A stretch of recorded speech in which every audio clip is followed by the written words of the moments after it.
Olá pessoal, tudo bem? Vamos dar início às atividades do canal Inova Física. Eu estou deixando aqui os endereços, o endereço do canal e o endereço do meu Instagram, para vocês acessarem conteúdos lá.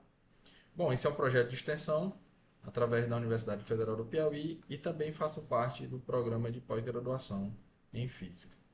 Bom, como a Física é ciência experimental, a primeira coisa que a gente tem que fazer é falar do método científico, tá?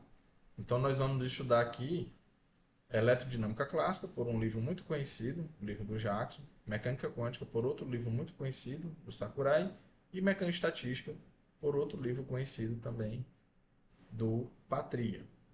Então, tudo isso através de uma forma científica, utilizando um método científico. Então, para isso, nós precisamos entender basicamente o que é o método científico. Então, o método científico ele começa sempre por uma observação de algum fenômeno que você quer entender. E depois você formula uma hipótese que busca explicar este fenômeno. E aí você testa experimentalmente essa sua hipótese e vê se ela vai fazer sentido, se ela vai concordar com o experimento ou não, através da análise de dados e suas conclusões. Se concordar com os resultados experimentais, você tem uma nova teoria. Se não, você começa o processo novamente, coloca outra hipótese e leva a teste experimental. Bom, então eu gosto muito desse slide aqui, em que ele aparece quando você acessa, por exemplo, o site do Archive, que é um site que a gente coloca artigos não necessariamente publicados. Então, se você observar aqui na área de física, tem várias sub-áreas, astrofísica, matéria condensada, etc., relatividade geral, cosmologia, e apenas na área de altas energias que ele tem 4 sub-itens ainda. Tem teoria, fenomenologia, lera esse aqui que é simulação e experimento. Então eu gostaria de explicar por que fica claro, eu uso como exemplo, que é, por exemplo, quando a gente começa a estudar como foi construída a teoria da gravitação, a gente observa tudo isso aqui, todas essas etapas. Então a primeira etapa, como eu falei, é a observação. Então Tycho Brahe passou a vida toda dele, ele era o astrônomo, observando as posições das estrelas no céu e planetas e anotou tudo. Então só depois o Kepler teve acesso a esses dados, pegou esses dados e formulou três regras em que explicam aqueles movimentos que o Tycho Brahe observava. Então são as famosas três leis de Kepler. O planeta se move em órbitas elípticas, com o Sol em um dos focos, etc. Só que aqui ele está fazendo já outra coisa, ele está fazendo fenomenologia. Então, na fenomenologia, você se preocupa basicamente em explicar aqueles fatos que o Tycho Brahe observou. E você não está muito preocupado em dar uma explicação fundamental para o fenômeno, ou seja, qual é o mecanismo fundamental que rege o fenômeno. A fenomenologia não está preocupada com isso. Quem faz esse papel é uma teoria.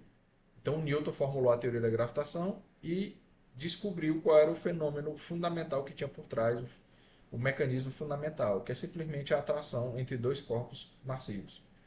Dois corpos que têm massa, m1 m2, eles se atraem por uma força, que é uma constante da gravitação universal, a massa 1 vezes a massa 2 sobre a distância deles ao quadrado. Então, quando você faz isso, você tem agora uma teoria. Então, no caso da fenomenologia, você simplesmente explica os fenômenos já observados. E a teoria, além de explicar os fenômenos já observados, muitas vezes ela faz previsões, o que a fenomenologia não consegue, porque ela foi feita para explicar só aqueles fenômenos observados. Então, como a teoria é muito mais rica, ela contém o princípio fundamental que rege o fenômeno, o mecanismo, ela contém também previsões. Então, isso naturalmente ocorreu quando, no movimento de Urano, começou-se a observar perturbações nas órbitas. Então, a fenomenologia diz que os movimentos eram sempre em elipses, mas você estava tendo perturbações nessas elipses. Então, essa perturbação a fenomenologia não explica. Então, quem é que explica?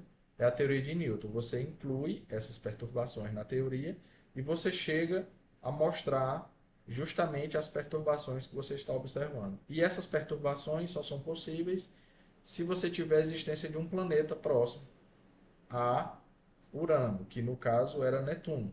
Então não se conhecia Netuno e a teoria de Newton previu a existência de Netuno. Você pode continuar nesse processo considerando cada vez mais processos ou mecanismos fundamentais para explicar os fenômenos. Então, esse mecanismo da teoria de Newton não explica muitos outros fenômenos. Quem explica é a teoria do Einstein da relatividade geral. Então, agora você vai dizer que ocorre um mecanismo fundamental que é todo corpo massivo gera em torno dele uma curvatura no espaço. Então, aí você explica, por exemplo, a precessão do periélio dos planetas, que coisa que a teoria de Newton não explica. Então, no caso dessa última figura de baixo, a figura vermelha é a órbita prevista pela teoria do Newton.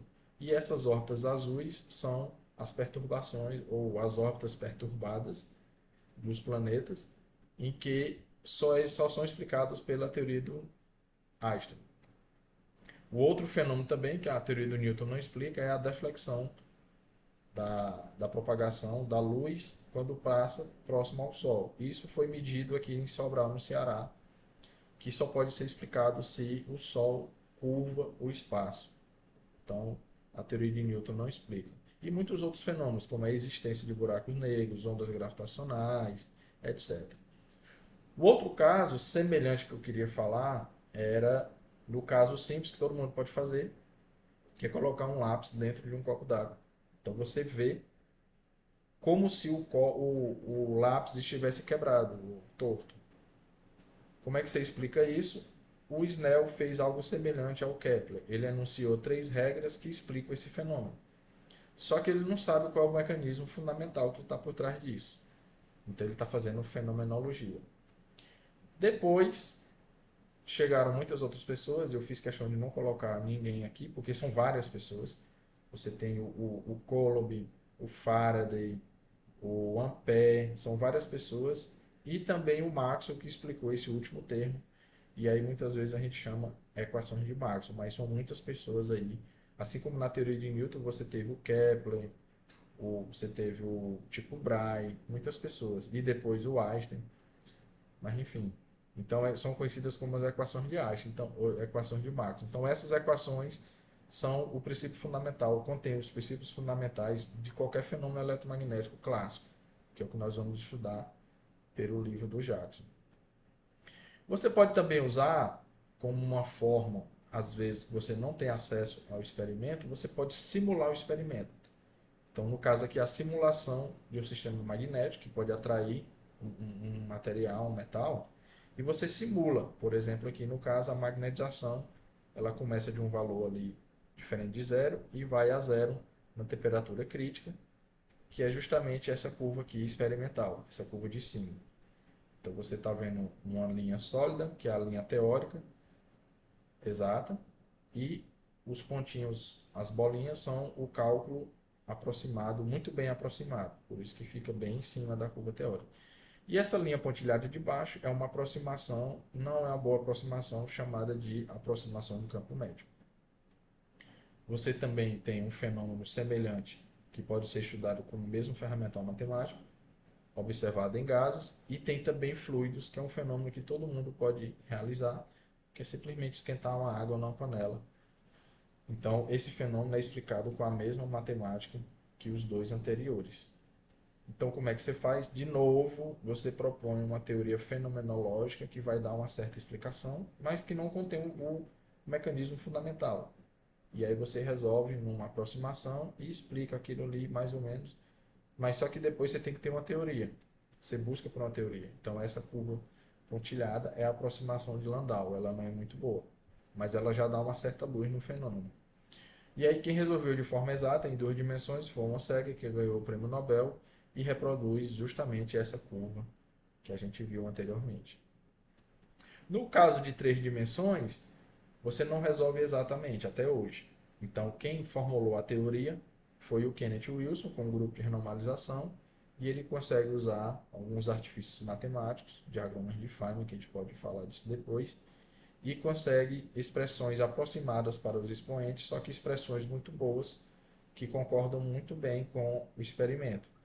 No caso, essa primeira coluna aqui de valores, de expoentes, beta, gama, delta, ni e eta, é na aproximação de Landau. Por exemplo, o valor de beta é meio, que é 0,5, mais o valor experimental em 3 dimensões é 0,33. Isso está muito longe. Então, o tridimensional a teoria do Wilson chega nesse valor. E aí você tem já, isso já é padrão, isso foi medido em 1969, o valor é bem mais aproximado, 0,368, com um erro na terceira casa decimal, 0,005. Então até o 0,36 ali está correto. Você tem ali no livro do Stanley uma referência em transição de fase. E, mais uma vez, para se chegar numa teoria, não apenas uma pessoa contribui, várias pessoas. Então, outra pessoa que contribuiu foi o Léo Kadanoff, ele que deu as primeiras ideias fenomenológicas, mas quem fechou mesmo a teoria foi o Wilson, por isso que ele ganhou o prêmio Nobel e o Kadanoff não. Então, é muito importante você perceber quem dá a maior contribuição, quem realmente faz o cálculo decisivo das grandezas físicas. Tá? E outra, bom, você pode citar vários outros exemplos, né? O Planck também fez isso quando foi o pioneiro aí na mecânica quântica.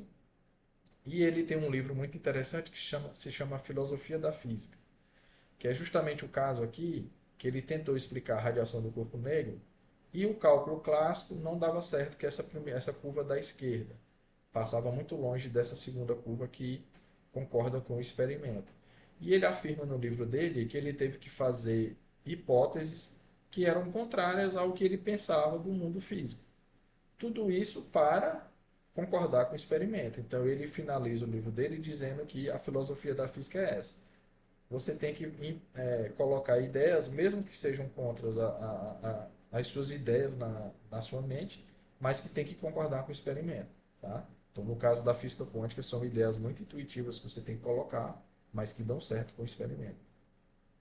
E você pode também, que é o que eu chamo de método científico com as etapas na direção oposta, você pode não começar pela observação, você pode começar pela teoria.